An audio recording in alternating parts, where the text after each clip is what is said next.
Muito bem, crianças. Estou começando aqui em cima agora, do lado da minha amiga aqui, para não confundir com outro vídeo, mas é outra coisa agora. Vamos ao que interessa. Vejam só, vamos falar de conhecimento. O que é conhecimento, não é? Vê só, quando a gente fala do conhecimento científico, a gente está falando apenas de um tipo de conhecimento. Não estamos falando de todos os conhecimentos, nem de tudo que se conhece em termos de conhecimento. O conhecimento científico ele é fundamental, ele é importantíssimo. A gente não nega isso jamais, mas ele é um tipo de conhecimento, não é isso? Então, nessa aula a gente vai ver por que que eu digo para vocês que existem vários tipos de conhecimento e qual é a importância da gente compreendê-los. Então, vamos começar pelos não científicos para então a gente chegar na próxima aula ao conhecimento científico. Beleza? Então, não passou aqui. Eu vou até trocar aqui. Deixa eu me tirar daqui de cima. Não, deixa aí por enquanto, que eu acho que eu vou atrapalhar o texto. Mas daqui a pouco a minha bolinha roda na tela aí, tudo bem? Olha só, outro tipo de conhecimento que nós vamos falar dos conhecimentos não científicos são esses conhecimentos não científicos, né? Eu vou falar das características de cada um para que vocês depois percebam o que distingue o conhecimento científico daqueles que não são científicos, né? E aí a gente vai falar, já vou dar spoiler, basicamente, né, do método, porque o conhecimento científico ele exige método, né? E esses conhecimentos que nós vamos ver agora não exigem, nem sempre vão priorizar o método, tá bom? Então, pessoal, primeiro que eu apresento para vocês aqui é o conhecimento empírico. Aí eu vou precisar tirar a minha bolinha daí. Aí, professor, muito bem. Olha só. O que é este conhecimento empírico? Coloquei uma citação, lembrando a vocês que esses slides estão disponibilizados aí na sala de aula, tá, minha gente? Então vocês podem baixá-los se quiserem depois, bem como os materiais complementares que eu coloquei. Inclusive, um dos materiais complementares que eu coloquei é um trechinho deste livro aí, do professor Ivan Carlos de Andrade. Ele é lá da Universidade Federal do Amapá. Vocês vão ver que ele, o trecho que vocês têm aí, está como o pseudônimo dele, é o Gian Danton. O que é o pseudônimo? É uma maneira, é um eu, né? Lírico que ele usa para escrever. O professor Ivan Carlos, ele é quadrinista, ele faz quadrinhos, né? Então ele tem esse pseudônimo. E ele escreveu um livro muito interessante, que é esse aí que está colocado para vocês, Introdução à Metodologia Científica, só que este material eu não tenho em PDF, porque ele é um material, obviamente, que não foi disponibilizado gratuitamente, então só para compra. Mas o professor, por meio do seu pseudônimo, ele disponibilizou o livro dele, em alguns trechos do livro dele, e é esse que está aí no material para vocês, tá? Veja só o que ele diz sobre o conhecimento empírico. Ó, é o conhecimento que nasce da observação diária dos fatos. O ser humano observa relações de causa e consequência, ou seja, aquilo que os semióticos chamam de índice. Eu vou já eu falo o que é semióticos para vocês. Se há uma poça no chão, aí um exemplo que ele está dando, né? Olha, se há uma poça no chão, é porque choveu e há uma goteira no teto, né? Se vejo fumaça saindo da floresta, eu intuo que tem fogo naquela floresta. Isso é o conhecimento empírico, tá? Antes de eu seguir aqui, só para vocês não ficarem perdidos nessa palavra estranha aí, o que é semióticos? Né? O que são os semióticos? Semióticos que ele fala aí é uma área do saber que estuda a relação entre aquilo que a gente conhece, aquilo que a gente vê, e como nós damos significados a essas coisas, tá? Então, quando ele fala aí de índice, índice é algo que remete a alguma coisa. Então, por exemplo, se eu vejo fumaça, como ele falou aí, o que você pensa? Tem fogo, né? Onde tem fumaça. O próprio ditado já dizia, não é isso? Onde há fumaça, há fogo. Se eu vejo né, uma água num lugar onde não era para ter essa água, então na cozinha da sua casa tem lá uma água escorrendo lá no chão. Você intui que há um vazamento em algum lugar. Esse é o índice que ele fala. São coisas que nos remetem a outra, tá?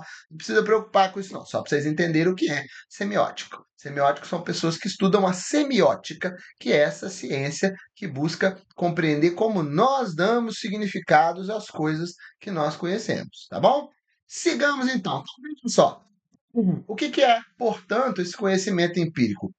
É, primeiro, ele surge da observação, então eu tenho que estar observando, vendo alguma coisa, para conhecer aquilo. Então, eu só conheço, eu só sei que, né, se está tendo fumaça na floresta, muito provavelmente tem fogo, porque eu já vi fogo, porque eu já conheci, né, já vi uma floresta, um mato pegando fogo, uma floresta pegando fogo, uma casa pegando fogo, qualquer outra coisa pegando fogo. Então eu sei que há, né? Quando sai uma fumaça, pode ser que esteja pegando fogo ali. Muito provavelmente é isso que está acontecendo, porque eu já observei isso, beleza? Sistemático. O que significa isso? Eu não sistematizo o conhecimento empírico. Eu não vou, colocar um método. É assim que eu observo se há fogo naquela floresta ou não. Como é que eu faço para observar isso? Primeiro eu tenho que olhar, sentir o cheiro. Não, não faço isso. Ele é, né, intuitivo, né? Eu simplesmente sei que há fogo ali porque tem uma fumaça e eu já vi isso, em outros momentos. E ele não vai nos entregar os porquês daquilo. Então, eu sei que tem fogo lá, porque eu estou vendo uma fumaça saindo, mas eu não sei por quê. Eu não sei se foi uma pessoa que botou fogo naquilo, não sei se foi o calor excessivo que colocou fogo naquilo, eu não sei absolutamente nada, em princípio, sobre aquilo. Por quê? Porque o conhecimento empírico é do nosso dia a dia, né? Ele é um conhecimento que a gente vai adquirindo com a experiência, com, a nossa bagagem. E é importantíssimo. Claro que é importantíssimo. Por quê? Tanto quando sua avó. Eu pulei para frente, deixa eu voltar? Não. Quando a sua avó, sua mãe fala, menino, menina, não faça isso, porque você vai se dar mal. O que que ela está falando? É o conhecimento empírico. Ela já viu aquilo acontecer, ela tem muito mais idade do que você, né? Do que nós, então ela sabe que você vai se dar mal. E aí você vai lá, o que que você faz? Você não segue os conselhos da mamãe e da vovó e se dá mal. E aí você fala, meu Deus, como ela sabia? Sabia porque ela tem esse conhecimento empírico que ela aprendeu com a vida. Ok? Isso na gastronomia, por exemplo, é muito valorizado, né? Você tem técnicas de gastronomia que são aquelas que as pessoas estudam, né? E vai saber como fazer melhor uma carne e tal. Só que sua avó, sua mãe, sua tia, eu falo isso porque eu não porque eu seja machista, porque sabe que felizmente, né, no nosso mundo, as mulheres é quem foram delegadas a esse papel de cozinhar durante muito tempo. Mas hoje não, né? Felizmente isso está mudando. Eu mesmo cozinho, aqui em casa quem cozinha sou eu, né? E mas seu avô, sua avó, seus tios, sua tia, seus pais, eles sabem como fazer uma boa carne, uma boa comida, isso é quê? Conhecimento, às vezes não estudaram isso, mas pelo conhecimento empírico, foram vendo outras pessoas fazer, foram fazendo, testando e foram chegando à melhor forma de fazer aqueles alimentos. Ok? Sigamos, olha só, temos também o conhecimento teológico. O que é o conhecimento teológico? É, outra vez eu trago a citação do professor Ivan Carlos Andrade Oliveira, dizendo que o conhecimento religioso, portanto, não surge da observação ou da lógica. É um conhecimento revelado, razão pela qual dizemos que ele se baseia na fé. Uma pessoa tem uma revelação sobre uma verdade eterna e a divulga a outras pessoas que acreditam na mensagem e passam também a propagá-la. Então, gente, nós não estamos fazendo aqui, obviamente, crítica ao conhecimento teológico, não, tá? Nem à fé de ninguém. Muito pelo contrário. Mostrando para vocês que isso também é forma de conhecimento. Então, ele é um conhecimento que ele não é descoberto por observação, mas ele é descoberto por alguma revelação. Então, o conhecimento cristão, por exemplo, vem lá, né, da Bíblia, a partir, né, dos eventos que a Bíblia, por exemplo, vai narrar. Não é isso? O conhecimento não cristão, das religiões, por exemplo, de matrizes africanas, elas também, em algum momento, tiveram a revelação lá em algum lugar, dentro, principalmente, né, lá no continente africano, em que alguma coisa se revelou para as pessoas e aí, a partir daquilo, passaram a acreditar nisso. Os conhecimentos também da fé dos povos originários, indígenas, né, enfim, e outros povos originários, também ele se dá pela revelação, não pela observação. A gente não fica olhando e fala, olha, tem Deus ali. Por quê? Porque eu vi ele fazer isso, isso. Não, você não viu, né? O que acontece é que você intui, e aí, a partir da sua fé, você acredita naquilo. Porque eu digo que é a partir da sua fé? Porque tem gente que não acredita nas mesmas coisas que nós, né? Em termos religiosos. Não use da observação ou da razão. Não é, né, um conhecimento baseado na razão, ou seja, na estrutura lógica. Ele é baseado na fé. Então, eu acredito porque eu testemunhei alguma coisa, porque algo se revelou para mim, porque algo se revelou para alguém em quem eu acredito. É por aí que o conhecimento teológico vai. O discurso da autoridade, nesse caso, é essencial, por quê? Porque é essa pessoa que mostra o conhecimento teológico, você precisa confiar nela. Se você não confia nela, né, aquela fé, ela passa a não ser tão forte, e aí você pode dissipar este conhecimento, ou seja, fazer com que esse conhecimento seja questionado, enfim. E ele diz a respeito de verdades eternas, ou seja, são verdades que são postuladas, são dadas, né? Então, você não pode fazer isso porque lá atrás, em 3.000 anos atrás, né, Jesus não, né? Porque Jesus não está aqui, mas alguém mostrou esse caminho e depois Jesus veio e disse isso, aquilo, e a partir disso a gente não pode fazer aquilo. Por quê? Porque está lá na sua verdade eterna. Ela não muda, né? Então, lá, os 10 mandamentos que estão lá na Bíblia, eles não vão mudar.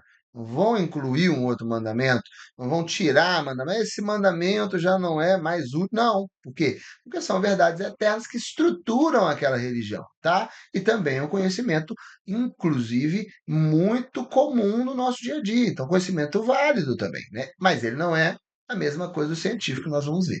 Conhecimento filosófico, olha só, filosofia também é um tipo de conhecimento que não é científico, tá? Por quê? O filósofo não precisa observar nem medir aquilo que ele está fazendo ali para produzir conhecimento.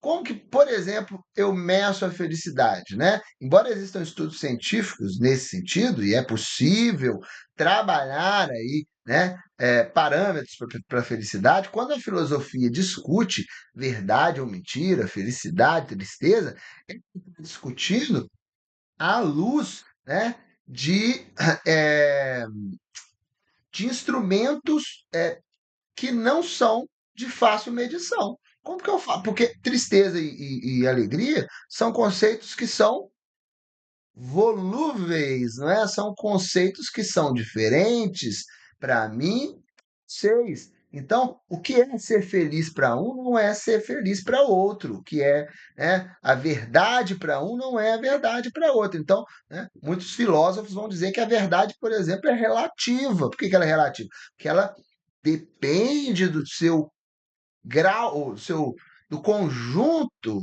de ferramentas éticas que você acessa, né? Então, se você falar, por exemplo, para uma sociedade que não tem as mesmas regras que a gente, né, que uma coisa é errado de você fazer, não, porque não, aqui não tem essa regra, né? Você pode ver, por exemplo, lá muitos países da ali que a gente chama de países árabes, né? Arábia Saudita, Emirados Árabes, eles têm leis lá que não se parecem minimamente com a nossa. Então, lá, vocês lembram quando teve a Copa do Mundo, o Catar, né, não pode lá você ter relações pessoas do mesmo gênero, né, o que eu considero um grande absurdo, mas é a forma como eles estruturam a cultura deles. Eu acho que, né, o povo de lá é que tem que começar a brigar por uma mudança nessa mentalidade. Mas fato é que se você for lá, tiver relação com outra pessoa, beijar um homem beijar um outro homem em lugar público, isso vai gerar para ele uma série de problemas, prisão, inclusive. Aqui no Brasil isso não acontece, né? Então, são regras diferentes de uma sociedade para outra. E isso, né, é a verdade deles, mas não é a nossa, por exemplo. Então, o conhecimento filosófico, quando fala de verdade e mentira, de alegria e de tristeza, ele está fazendo isso, né? Ele está questionando, ele está produzindo conhecimento a partir de questões que não podem ou que são muito difíceis de serem medidas, ok? Então, ele é baseado na lógica e na razão, ou seja, a gente pensa e argumenta, mas ele trata de questões universais, questões que são inerentes a todo mundo. Então, felicidade e tristeza é algo que todo mundo tem, né? Não adianta falar que eu nunca estou triste ou eu nunca estou feliz. Não existe isso, né? Então, todos nós sabemos o que é felicidade e tristeza, por exemplo, que é verdade, que é mentira, mas a gente sabe que esse conceito muda quando vai para o colega do lado, para a colega do lado. Não é isso? Ele vai então tratar de questões que não podem ser medidas ou que são de difícil medição.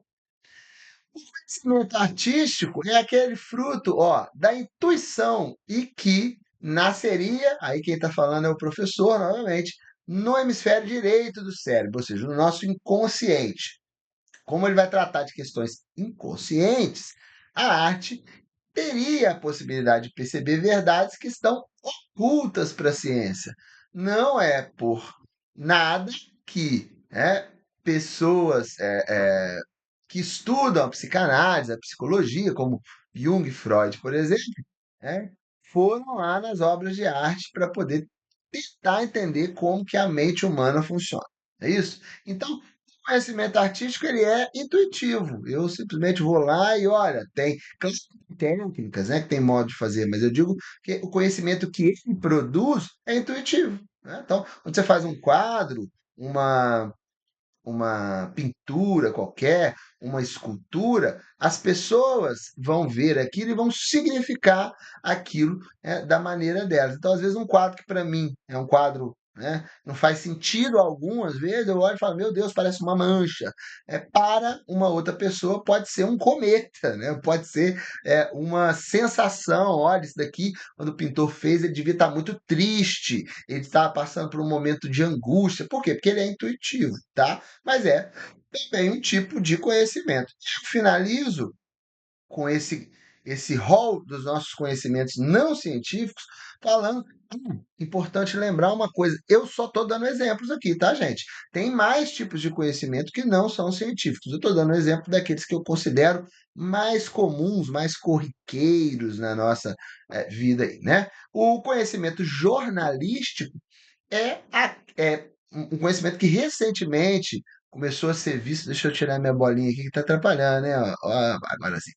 É, é um conhecimento que só recentemente começou a ser visto mesmo como uma forma de conhecimento, né? Mas que ele te dá uma forma, uma leitura do mundo. Por quê? Porque a partir das notícias, a partir deste conjunto de notícias, você vai conseguindo mostrar ou questionar coisas, né? Então, se você for olhar, muitas pesquisas na área de história têm revisto algumas coisas, algumas ideias, né, do que se aconteceu em determinados períodos, a partir daquilo que você tem de notícia, por exemplo, né? Quando você busca no cotidiano compreender ali o que está acontecendo, o que aconteceu em determinadas regiões, ou determinados eventos históricos, né, você está fazendo isso, disso uma produção, sim, de conhecimento. Né? Então, como é que você vai ver? Porque pensa só, é, a gente quando viu. Deixa eu pular isso aqui, gente, que isso daqui entrou muito slide aqui, que não era para estar aqui, mas vamos usar. É, O conhecimento jornalístico, portanto, ele vai tratar da singularidade dos fatos, ou seja, daquilo que aconteceu ou não aconteceu, né? Do que é particular de cada fato. Então, dar um exemplo aqui para vocês. Nós tivemos, por exemplo, está tendo lá, né, vocês sabem, a guerra da Rússia na Ucrânia. Então, o jornalismo está produzindo várias matérias ali mostrando o que está acontecendo. Caiu um avião, bombardearam um hospital, e aquilo tudo ali nos faz observar os fenômenos, então, como essa guerra está acontecendo. Né? e ele acaba sendo dessa forma, uma forma importante para a gente registrar essa história. Lá na frente, por exemplo, quando historiadores ou estudiosos forem revisar este evento, a guerra da Rússia e da Ucrânia, a guerra na Ucrânia, né? Por exemplo, eles vão buscar nas fontes jornalísticas, então é uma produção de conhecimento. Aqui a gente só tem que tomar um cuidado, porque o jornalismo, muitas vezes, o conhecimento do jornalismo, muitas vezes, ele também tem lado, né? Tem essa ideia de que o jornalismo tem que ser imparcial, e é uma ideia que muitos estudiosos já concluíram que, inclusive, eh, ela não é ela não é verdadeira. Por quê? Porque o jornalismo é feito por seres humanos, e os seres humanos, eles são parciais, né? Eu tenho a minha maneira de olhar o mundo. Então, quando eu vou produzir uma notícia, eu vou colocar a minha maneira de ver o mundo. Isso não quer dizer que eu esteja, por exemplo, privilegiando, ou que eu esteja mentindo, a respeito daquilo que está acontecendo. Não é isso. Mas se tem uma casa pegando fogo, por exemplo, e eu chego lá para registrar aquilo, para filmar, fazer uma reportagem, tem lá a casa pegando fogo, os bombeiros tentando apagar a casa, a família que morava na casa saindo da casa.